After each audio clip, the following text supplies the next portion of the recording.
Steve Arnold and Geoff Notkin are modern-day treasure hunters. Woo! Yeah! They travel the world in search of meteorites, the alien invaders that have been crashing into our planet for the last 4.5 billion years. Yeah, I think it's right under that flat rock. This is a little foolhardy even by my standards. On this expedition, Geoff and Steve go down under to hunt ancient meteorite craters. Wow! Henbury Craters at last! Over treacherous land. Oh, this looks like fun. Prepare for landing. Woo! Despite adverse weather and dangerous roads. If we can't get to the site, we can't hunt. If we can't hunt, it's a total waste. Steve and Geoff hunt down a large rock from space worth thousands. Ooh. Eureka! Oh my God! That's what I'm talking about!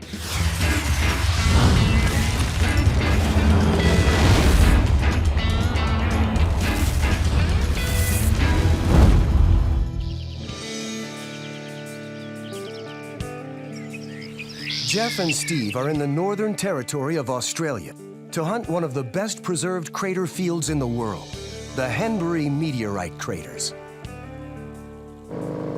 Halfway around the world, we're finally pulling up on the bike to the Henbury Meteorite Craters. One of the most famous sites in the world, one of only a couple that have a crater and meteorites next to it.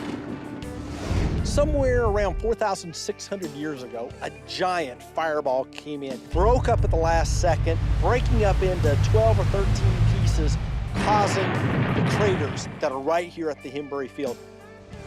And there are at least 15 distinct meteorite craters in a very small area, ranging in size from not much bigger than a kid's paddling pool to a gigantic, awe-inspiring crater. It's the only place in the world where you can stand on a little summit and be in the center of adjacent meteorite craters of substantial size. Geoff and Steve have been granted a special 4-day permit to hunt part of the preserve and the nearby land. Nice. Because of the hunting restrictions in this protected area, Geoff and Steve are confident large pieces of the Henbury meteorite, potentially worth thousands of dollars, remain here. Before beginning their hunt, the guys meet with Ranger Barrett to get a tour of the crater preserve and learn the lay of the land. Ranger Barrett, I presume. How's it going? It is an amazing experience to have thought about this place, studied this place, looked at photographs for 15 years. Yeah, welcome to Henbury. And finally, here I am today. It's magical and then some. So, Michael, if I remember the story correctly, the features were first noticed around 1901 by a local landowner, rancher? Yeah, that's when it was first documented, but of course, the local Aboriginal people would have known about it much earlier. Local Aboriginal folklore refers to the area as a resting place for devils from the sky. I would imagine that the fireball would have been able to be seen maybe on all the coasts. Yeah. It would have been that bright. Henbury Craters at last! It is. Crikey. Geoff's enjoying the craters. I want to get hunting. I can't get over this. There's nowhere else in the world you could have this experience. There's a threat that there might be weather coming in, some rain. Need to make the most while the sun's out. Well, Geoff can die a happy man. Okay, this is really spectacular. Really an extraordinary treat to be here. Now, I know we came to see the craters, but we also came to hunt for meteorites, so we have to balance it out. But look how amazing this is. How can you stand to leave? Is there rain in the forecast? Yes. Yeah, okay. Oh, no. Yeah, we have taken up a lot of your time. It's been a genuine pleasure. Thank you so much for sharing your time and expertise. Thanks. Certainly never forget this day. All right, let's go find some meteorites. I think the obvious thing is to look around those little craters outside the preserve, and then I think there's supposed to be a couple up on that hill. Yeah. And I want to see those little craters anyway, so I think that's as good a place to start as any. Where at the little craters, we can see the big one, we can backtrack and figure out where on the ridge we want to be. Okay. Sound good? Sounds great.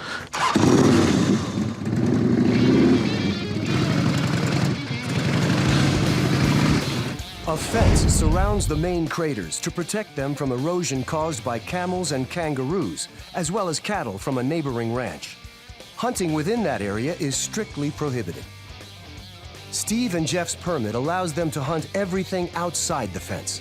They begin with location 1, the small craters to the south, where they expect to find iron shrapnel from the ancient collision.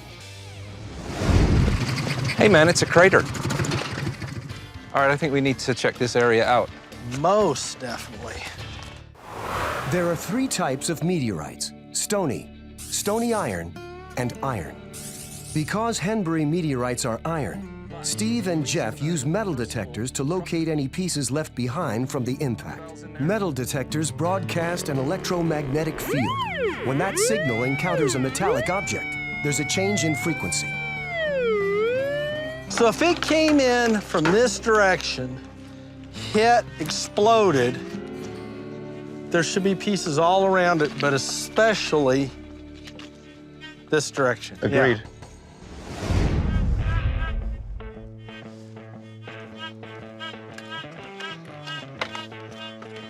Hey, I got a little 13 here. 13 should be good. Iron registers somewhere between 4 and 15 on the metal detectors. Oh, there it is. Geoff, got one. Excellent. Cute little guy. All right. Numero uno. How cool is this? Okay, got a little guy here. Most definitely a piece of this impactor that happened, 25 feet away from me. From outer space to the Outback to my magnet. I got something here, Steve. What do you got, dude? Huh. Well, they're the first few pieces, but I need bigger and better. These are tiny. So got a little one? I got 2 little ones. All right. So the strewn field's not all been hunted out. Agreed. All right. Let's get to it. I'm going this way. A strewn field is created when a meteoroid enters the Earth's atmosphere and breaks up into pieces. Typically, the small pieces land first, while the large pieces, with greater mass and inertia, fly farther. But this is no typical strewn field. It's a crater field, and the only one of its kind on Earth. Scientists believe the Henbury meteorite entered Earth's atmosphere on a steep, slightly northeast trajectory and broke up just before it landed, causing the pieces to hit in an unusually tight pattern. This is a meteorite crater. Wow, and you can really see the direction of flight. The meteorites came from the southwest and they were traveling northeast, and you can kind of see how it almost hit at an angle. And that side is more splayed out, and this one's almost flat. And it's straight in a line with that little one that we looked at earlier, which means I'm going that way. A crater impact ejects meteoric shrapnel in all directions, usually in a pinwheel pattern, with a greater concentration accumulating ahead of the impact, in this case, towards the northeast. Geoff believes that by lining up these 2 smaller craters with the biggest, he can determine the exact direction of flight and put himself on track with the largest remaining meteorite pieces.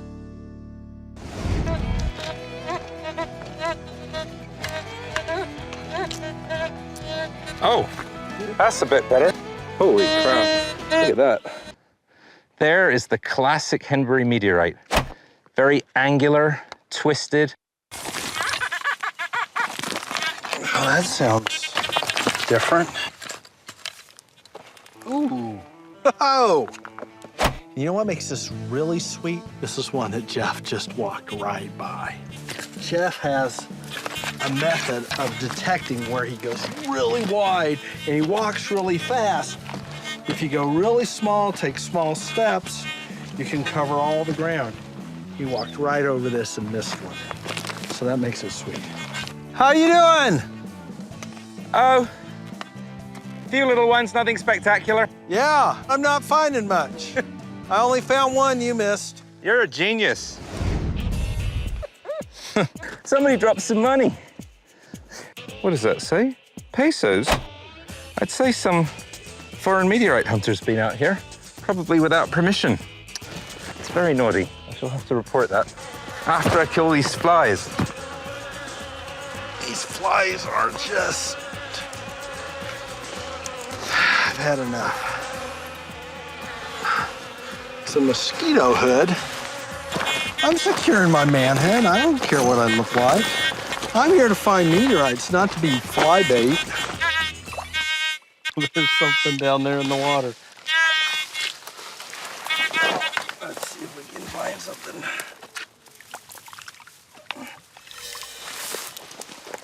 Well, I'll be. Look at that. Fishing for meteorites underwater. Oh, I see you're wearing a very stylish fashion. Yeah. These flies are starting to get to me. You look like a beekeeper. How big were the ones you were finding up there? Did you find a lot of? Okay. 10 grams average, I suppose. It's a lot of digging for little guys. No kidding. With $500 worth of smaller fragments, Geoff and Steve are faced with a tough decision. So you want to come back tomorrow? Well, that's a really good question. There's this eternal tug of war. Do you stick around where the little ones are, or do you go for bigger? I say we go for bigger. We already found little ones. It's not satisfying. Geoff and Steve pack up to leave location 1.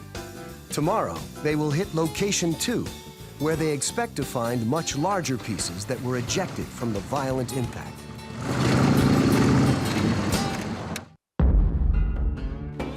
The evening of day 1 brings a torrent of unseasonable rain, leaving many roads closed or difficult to pass. We're here at the hotel, restaurant, home base, and the weather is looking horrible for the next several days. Well, all the heavy gear we've brought out, not going to be able to use them in the rain. We're not going to be able to drag it, yeah. Well, you know when the ground gets wet, Right. we get full signals anyway. We've got a motorcycle that's great for being off-road if it's dry. I mean, if we're driving around in quicksand, that's not going to help us any. If we can't get to the site, we can't hunt. If we can't hunt, this is a total waste. Waste of time, waste of money. The game plan now is just to try to get as close as we can and see what it's like. We're just hoping it's just not so bad at the crater and on the road getting to the crater. So we won't know till we get there exactly how bad it is. Rain or flies, which would you prefer? How about a little rain, a little flies, a little rain, a little flies? We already had that. Too much of one is just too bad. I think you have to view any meteorite find as a success, and we're finding a lot of small pieces here at Henbury. Small's the operative word. I'm going to do a little scouting while you're assembling All it, right. if you don't mind. He loves building the coil, loves it. Oh, I do I?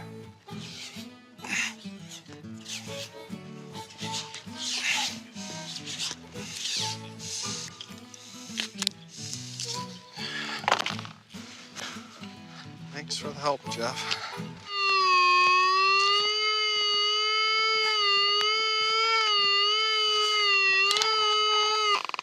I think there's something wrong with your detector, man. So I was so looking forward to coming out to the Outback where it's dry and between the cold and the hot seasons and nice and mild. Yeah, it's pretty crazy, isn't it? It seems that wherever we go, we get some sort of freak weather conditions that arrive just about the same time we do. I wonder if... Oh, this looks nice. Yeah, let's... lower it this way, I guess.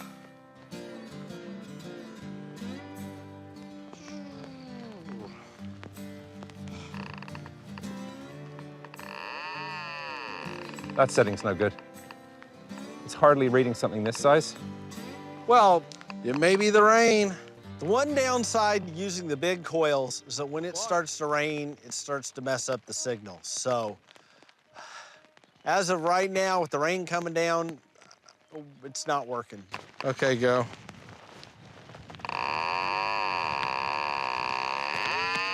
Hey, good news is there's no flies out right now.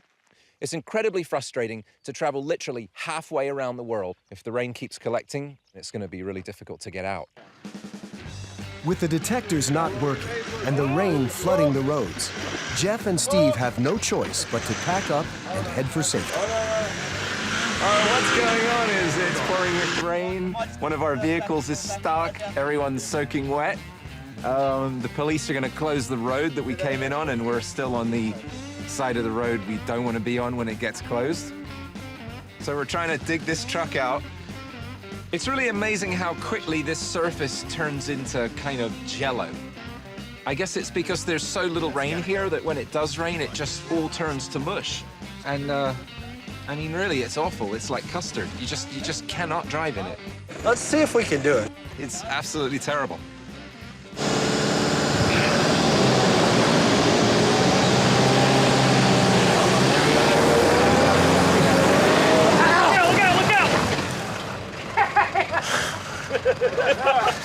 When the going gets tough, the tough go to the local bar.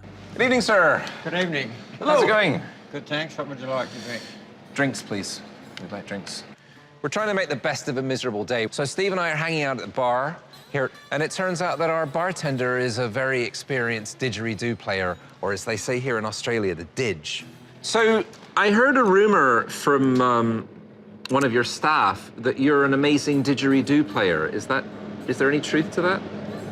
I'm not about amazing, but I can make a bit of a noise. Well, I heard glowing reports about your talents. Is that something that you've studied? Yeah. Or did you take classes, or No, self-taught? just learnt myself, yeah. Started off with a bit of PVC piping and took Really? it from there, yep. PVC piping. Yeah.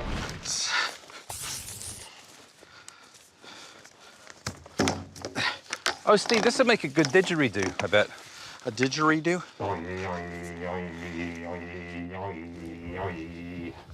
Hey, I'm impressed.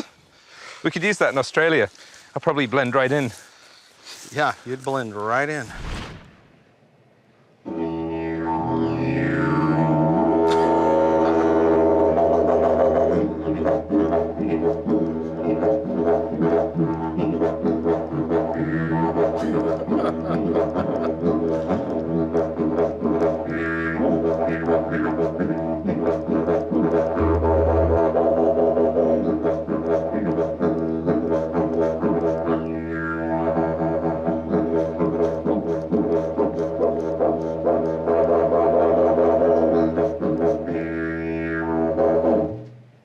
That's amazing. That's really amazing. So the idea is just playing a raspberry.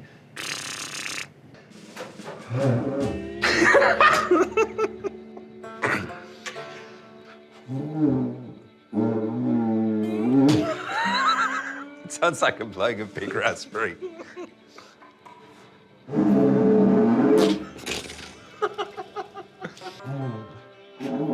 Ciao.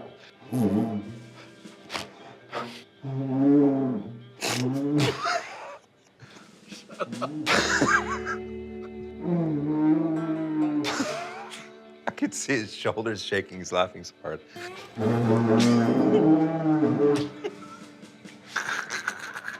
Stop that, you're distracting me. This is my Your chair. lips are too tight. Too tight? Okay. You gotta have loose lips. Wait till you try. Oh, God, he's having a breakdown. Okay, I'm sorry. That's better.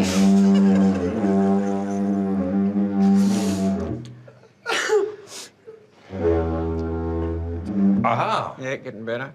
This is exciting. Now I'm starting to get the hang of it a little bit. So you'll have to go and buy one now.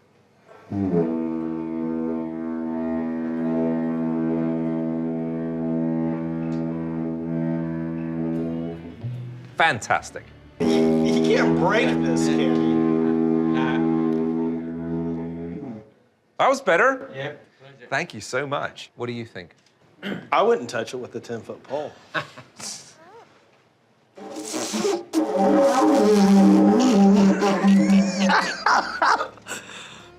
Now, what's this called when you breathe in and breathe out at the same time?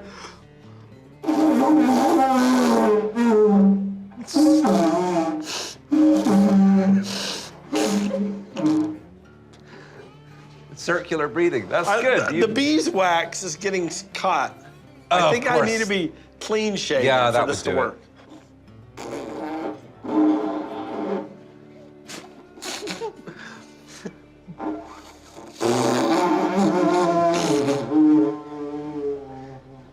sounds like a bit from Dumbo.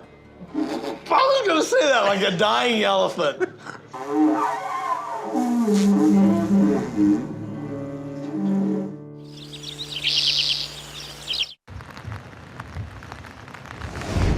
To safely reach location 2, Geoff and Steve enlist the help of an Outback guide, an ex-gold prospector with the equipment and skills to navigate the dangerous roads. We've got a lot of factors working against us, bad weather, problems with our gear, time's running out.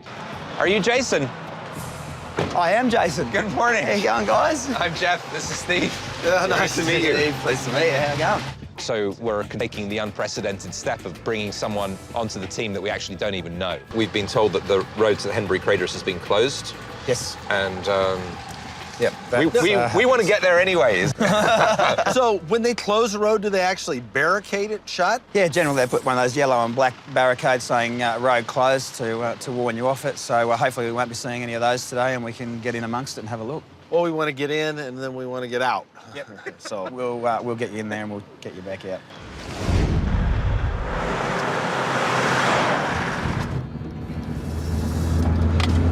All right, boys, time to get a little bit sideways. Just about to leave the sealed road and hit the dirt. rock and roll.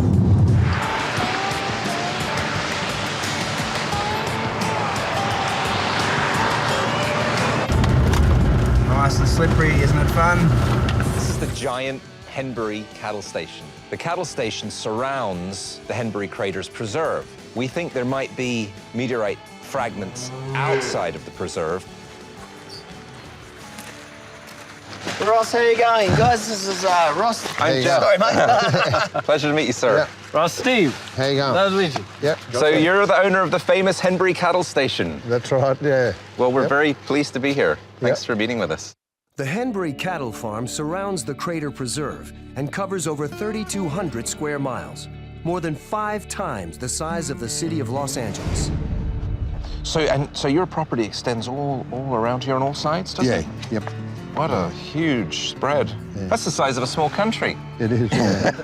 There is another one down there. Another meteorite crater? Yeah, the one a bit further down. You know. Really, that far away? Yeah, that one there. Like they're all part of this meteorite crater. And that's something you've seen yourself? Yeah. Was that ever researched or established to be a link? Shoemaker fellow, he dug down in it just to see the impact and all that. The great Gene Shoemaker, Yeah, the that's astronomer him. and geologist, was here. Dr. Eugene Shoemaker was a founder in the field of planetary science. He and his wife Carolyn spent much of their careers searching for undiscovered meteorite craters all over the world. Gene Shoemaker was an astronomer, a geologist. He helped train the Apollo moon mission astronauts, and he was really a pioneer in impact studies, in studying large meteorite craters on the face of our planet. He died tragically here in Australia in a road accident in the Outback. If the story that Ross told us is true, and Gene Shoemaker discovered additional meteorite craters far from the known impact site, it dramatically increases the size of the strewn field. The fact that Ross actually met Gene and saw him working down there is very intriguing. It's something we may have to check out. If the mystery crater is related to the Henbury meteorite fall, it could expand the strewn field by 9 to 12 miles of potential hunting area and possibly contain even larger iron fragments. If the crater is unrelated, it could be an entirely new find to science. The crater will have to wait because the roads to this potential new hunting ground are for now impassable. Geoff and Steve stick to their original plan of hunting location 2 because it's in line with the largest known crater. So what we've decided for you, because you've got prospecting experience and you're a rock hound and general all-round tough guy, we're going to give you the big, powerful detector, the Pulse Star. Now, this detector won't pick up little things, but if you go over something big, listen to that. You know it. So these are like the sniper's rifles, and this is the cannon. So if you hear that sound, you let us know. Craters behind us, to the southwest. The debris field is supposed to have been in the northeast. So I would say anywhere from about that hill over that kind of quadrant could be good. All right, let's go. I got another target right here.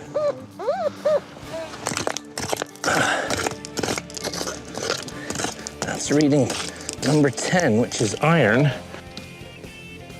Holy cow! Rock and roll! Whoa! I dropped my detector, I was so excited. Woo!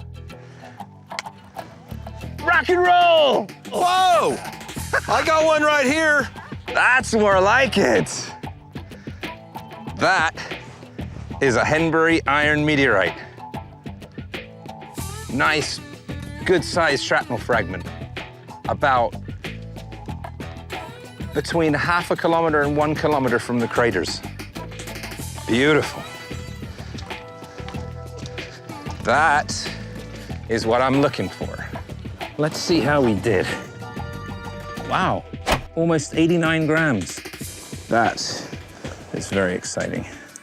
One of the things we want to do out here is explore the northeast of the craters because it's called the scatter zone. And this is where fragments are believed to have been thrown out of the craters following the cataclysmic explosion. All right, where there's one, there's more. See what you detect there. Oh, a little bit, maybe just a little. Nearby, novice meteorite hunter Jason is catching on quickly to the tools of the trade and the terminology. Tin. Oh, Is that tin? it is. Ah, what's this doing out there? Meteor wrong. Here, see if that's... Yeah, just a little bit. All right. That's not so good. Jason, Speaking. how close are you? Yeah, come over here and see if you can... Right there close to the white rock. Okay. Good. Okay, let's see. Oh, okay. There we go. Okay, that was a couple inches down. Geoff's $360 find proves there are bigger space rocks to be found here. But Steve and Jason continue to dig up meteor wrongs and small meteorites. Wonder if there's any big ones out here. It's a good start. Oh, I think this guy's right on the surface. Look at that. There he is. Untouched for 4,600 years. How about that? What'd you find, Geoff? I got a target here and I just pulled an 89 grammer out of the ground. And this is kind of very typical of a Henbury meteorite. It's got some little sort of points and features on it. It's got that kind of reddish color. Obviously feels like a piece of iron. Mm-hmm. Right. Heavy for its size. Oh, got a letter J here. Nice. That's what we want. Space rocks. He doesn't even care about mine. Oh, I'm so sorry, Steve. Please let me see yours. It is a letter J. J for Jason. You should probably give it to us. Handshake. Now I gotta find a bigger one. 90 grams or bigger. He didn't even care about mine. Well, this is a real good sign. 89 grams is a lot bigger than anything we found over on the other side around the little craters. Ah, you guys make this look so easy. If you have the right tools and the right intelligence, it just really comes down to luck.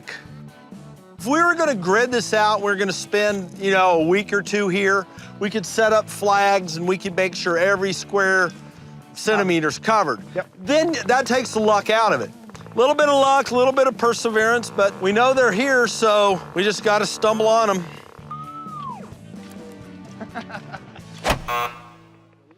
It's an old 3R casing. It's from a rifle. Someone's obviously been out here shooting probably kangaroos, maybe camels.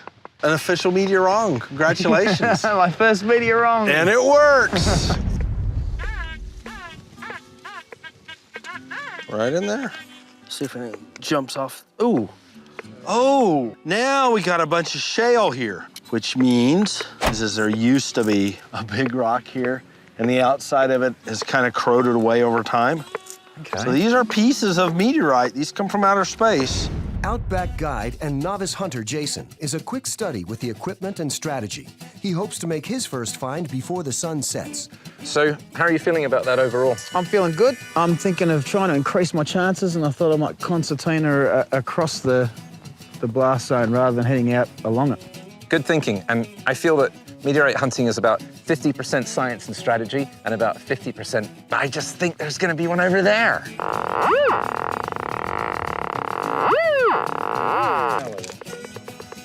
Eureka! Did he just say Eureka? Isn't that what the 49ers used to say when they struck gold? Steve-o! Hey, what's up? I got my very screaming. first meteorite. Wow! Congratulations. You know, there are a lot of meteorite hunters. There are a few meteorite finders. So I tell you, finding your first meteorite, it's a little bit finding your first gold nugget. It's bloody special, and picking up a piece of rock that didn't come from here. It's come from somewhere out there. It's exhilarating. Did you get something? Eureka! No, that's my spot. I was on my way there. Right there in the mud. Doop. Ka-ting. Cutting is right. She looks like we've got some pretty heavy showers on their way in. Yeah, I think we're gonna have to hit the road, boys, and get ourselves out of here, eh? Okay, you're the expert. Gold. The inclement weather forces an early end to an otherwise successful hunt, bringing their 2-day total to $2,000. Well, maybe it's all hunted out now.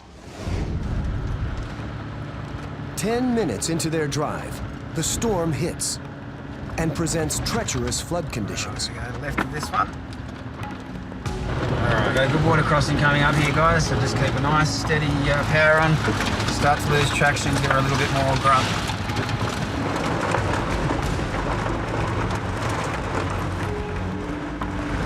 You guys right? You guys right?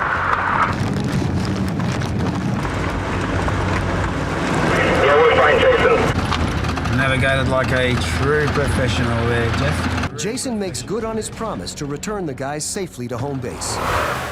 Today we get the chance to meet up with Dr. O'Neill, who's a crater impact specialist. Good to see you. Yeah. How things? Good to see you. We've got some questions about the crater formation process. And I wanted to demonstrate something a little similar to that in the Henbury impact today. So I've got a good chunk of flour here. And we also have Dutch cocoa powder. And what a meteorite does when it impacts the Earth is it excavates a lot of rock and blasts it out, and it leaves a crater behind.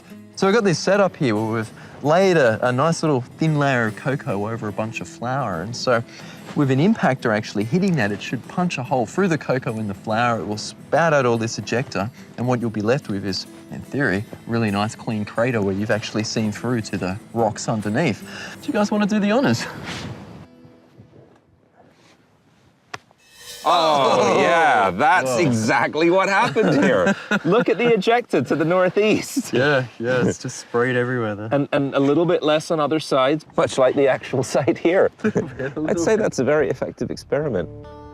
Now, after I got to see how that flour splattered out to the northeast, I'm kind of wanting to go back there to see if there's some more pieces that were missed. Dr. O'Neill's scatter test suggests the ejecta from the violent impact may have flown much farther than Geoff and Steve first anticipated. They head deeper to the northeast to location 3, where they're certain the larger meteoric shrapnel would have landed.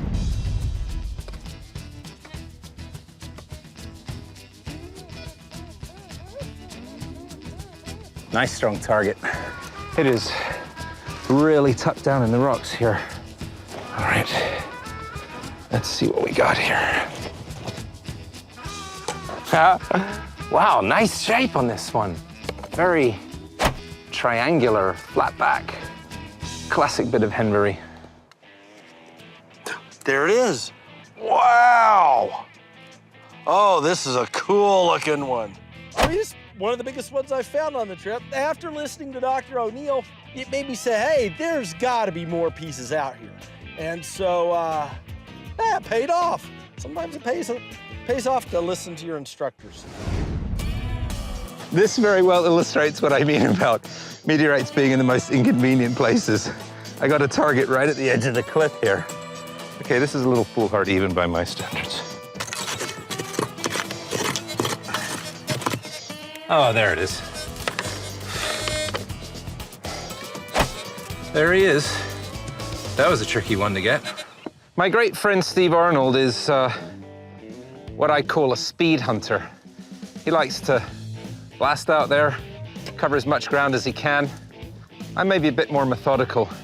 I like to figure out an area that I think is promising and really buckle down.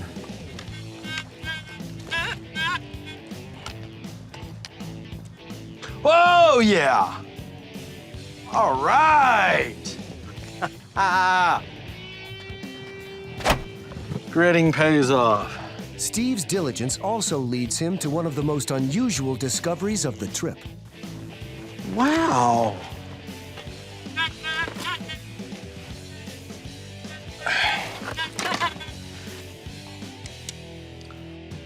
This is cool. Hey, Geoff, that looks like Impactite. This is cool. Steve for Geoff. Go, Steve. In your research, did you read anything about Impactites? I know that impactites have been found here. I have a small piece in my collection, but I think they're quite rare. No, they look a bit granular. Yeah, exactly. That's what I'm finding out here. They look like charcoal, bubbly little pieces. Oh, we'll pick some of them up. Impactites are earth rocks that have been altered by a meteoric impact. Oh, here's one. When a large meteorite hits the Earth, the heat and pressure generated by the impact transforms the terrestrial rock where the meteorite landed. Ooh, wow. Yeah, this most definitely is Impactite.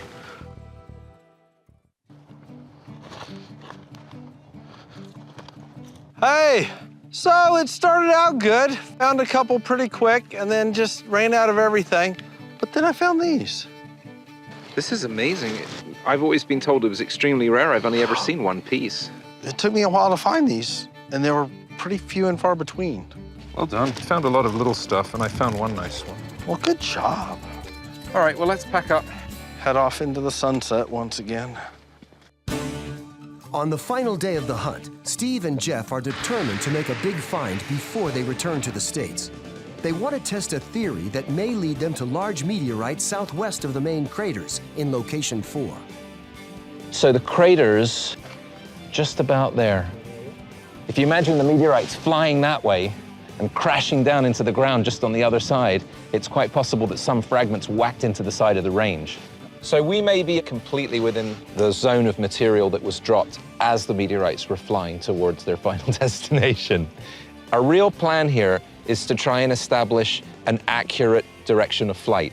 If we can find even one piece out here, we line that up with the craters, and then we've got a really rock-solid hunt line. So my suggestion would be, drop you guys here and split up, and I'm gonna drive around to the other side, take a bearing on the most southerly crater, walk up over the range, and then wave to you from there. This is a bit of a gamble, but I can't resist hiking up that range. There could be undisturbed meteorites up there.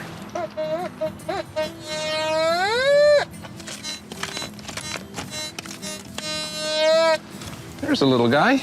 Well, that's a good sign. There's one of the small craters, and the big ones are behind that.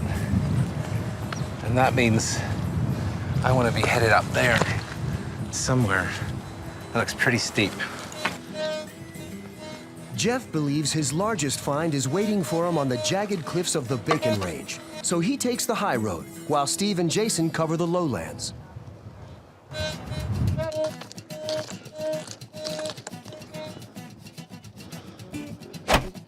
There he is.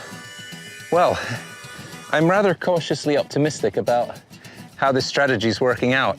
I'm heading southwest from the craters, up the Bacon Range, and I've already found 4 pieces, of which one is really quite nice.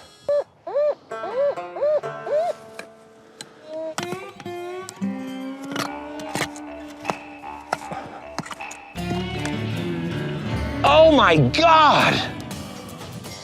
That's what I'm talking about. Wow. That is why we're up here on the Bacon Range. Good Lord. What a beautiful piece, almost completely buried. I'm gonna take a break. Good idea. Look, I can get a drink of water out of that. Rainwater. Nothing better than rainwater. Geoff for Steve. Steve here. What you doing? I just took a drink of water out of a hole in a rock. What are you doing? I just found a beautiful piece, maybe 400 grams. Oh, wow, really? Yeah, really. Right, way up here on the range, almost at the edge of the cliff. Okay, so where are you at on this ridge? I'm on the Bacon Range. On the north side. All right, well, we'll kind of zigzag around here and see where your head pops up over the top here. Roger that. Well, I'm kind of thinking he's gonna pop out over here, but if he found something just over the ridge, if he found something up on the bacon, there's gotta be something down here in the frying pan. Yeah. Geoff's finding these things left and right, and I haven't found any all day. Getting skunked. I know I say it's not all about finding the meteorites, but at the end of the day, you still want to come home with meteorites. Oh! Watch it, these boulders are a little loose. I'm about to start an avalanche here.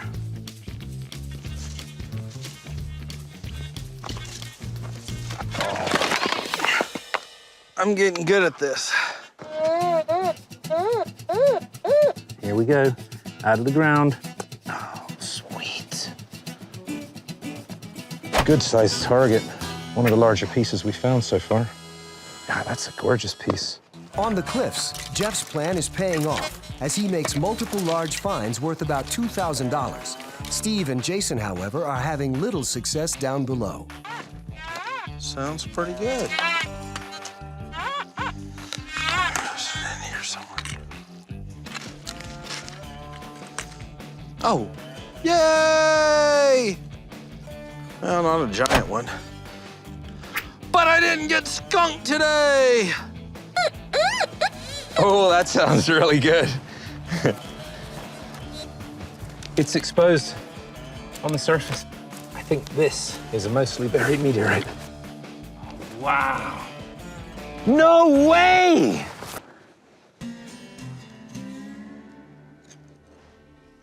Oh, wow. What an amazing shape! That is stunning. Talk about shrapnel. That is an exquisite piece. That's one of the nicest Henburys I've ever seen. And it's been sitting there for 4,600 years. That is extraordinary. And there's nothing on Earth like this. That is a 10 out of 10 piece. One of the most fabulous meteorites I've ever found. Geoff for Steve. Hey, Geoff, it's Steve. What's up?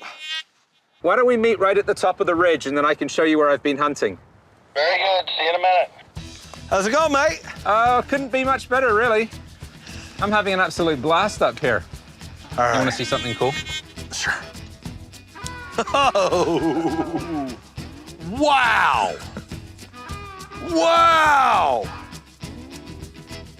Have you ever seen a more shrapnel piece of shrapnel than that? Wow. Amazing. Yeah, I was pretty floored. Good on you, mate. Thanks, mate. Well, boys, I feel like I've done 10 rounds with Mike Tyson. That's hard work. Yes, now you know the truth about meteorite hunting. Oh, yeah. Not as easy as I thought it was. Pretty fruitful day for you there, young Geoff. I'm very pleased. Before Steve and Geoff head back to the States, they have one more piece of unfinished business. You'll remember during our meeting with Ross, he mentioned these supposed mystery craters west of the known crater field. And Gene Shoemaker was apparently here researching that site with his wife, Carolyn. and I've met her a couple of times over the years, so I thought it would be worth asking if she remembered Jean actually doing any research at that spot. Hello? Hello, Carolyn. Yeah. Good afternoon. This is Geoff Notkin and Steve Arnold calling you all the way from Australia. Good afternoon. Good afternoon to you. Ross had mentioned to us that you had investigated 2 possible small craters. We wondered if you had any recollection or thoughts about that site. One of those small craters probably was the result of a meteorite impact, but we were not able to prove it. Steve and Geoff are very excited by the prospect of an unconfirmed crater in the area. They hope to be the first hunters to conclude if it was indeed caused by a meteorite. In order to get to the site of these mystery craters, we've got 2 obstacles to overcome. The first is we do not have exact directions. Secondly, we don't even know if we can physically get there. We have to travel a long distance on a dangerous road. All right. Go to the tree and take a left, And hang a left, exactly. That's the way we do directions out in the bush. So essentially, up here is where the suspected crater may be. Unfortunately today, I don't think she's going to be safe to get up there. We finally managed to make our way down to the dirt road that leads to these suspected craters, and it's been completely blown out by a flood. There's just no way through. There is no way a vehicle is getting down that road. Well, it'd be nice to try to figure this mystery out, but it doesn't look like it's going to happen on this trip. The mystery crater will have to wait until their next adventure, but this trip has been a great success. Geoff and Steve weigh out their total findings from the Henbury Crater hunt. In total, they recovered $100 in shale, $1,000 in impactites, and a whopping $8,700 in Henbury iron meteorite fragments, for a grand total of $9,800.